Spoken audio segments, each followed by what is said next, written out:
నువ్వు నాస్తికుడుకా, హేతువాదికా, లేకపోతే హిజ్రాకా, లేకపోతే ట్రాన్స్జెండర్కా, లేకపోతే కనుక గేగా, నీ ఇష్టం, నీ జీవితం, నీ ఇష్టం, నీ వ్యక్తిగత ఇష్టం. దేశం గురించి మాట్లాడేటప్పుడు బాధ్యతగా ఉండాలి. బాధ్యతగా లేకపోయినా పర్లేదు, బాధ్యత రహితంగా ఉండకూడదు. తాజాగా హక్కుల పరిరక్షణ ప్రస్థానంలో పౌర హక్కుల సంఘం 20వ రాష్ట్ర మహాసభలో గంధమనేని శివయ్య భవను బైరాగిపట్టిడ తిరుపతి 10-11 జనవరి 2026. ఏంటయ్యా అంటే ఫాసిస్టుల పాలనలో అంటూ మన ఏదైతే అశోక పరిపాలించినటువంటి సందర్భంలో ఉన్నటువంటి అశోక చక్రాలు, లేకపోతే కనుక మన యాంబ్లం ఏదైతే ఉందో 4 సింహాలు ఎదురుగుండా 3 కనబడతాయి, కనబడని 4వ సింహం ఉంటుంది.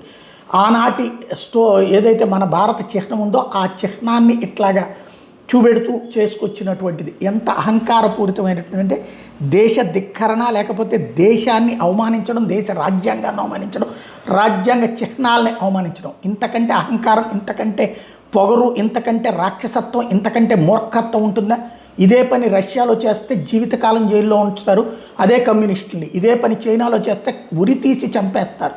ఉత్తర కొరియాలో అయితే నడి రోడ్డు మీద కాల్చి చంపేస్తారు. వాళ్ళ దేశాల్లో వాళ్ళకి అట్లాంటి ఉంది. ఆ దేశాల యొక్క భావజాలమైనటువంటి వామపక్ష భావజాలాన్ని ఎత్తిన పెట్టుకుని ఇక్కడ ఇంత ఒళ్ళు కొవ్వుతో ప్రవర్తిస్తే సభ్య సమాజం చూస్తూ ఉండాలని కోరుకోవడమే అరాచకం.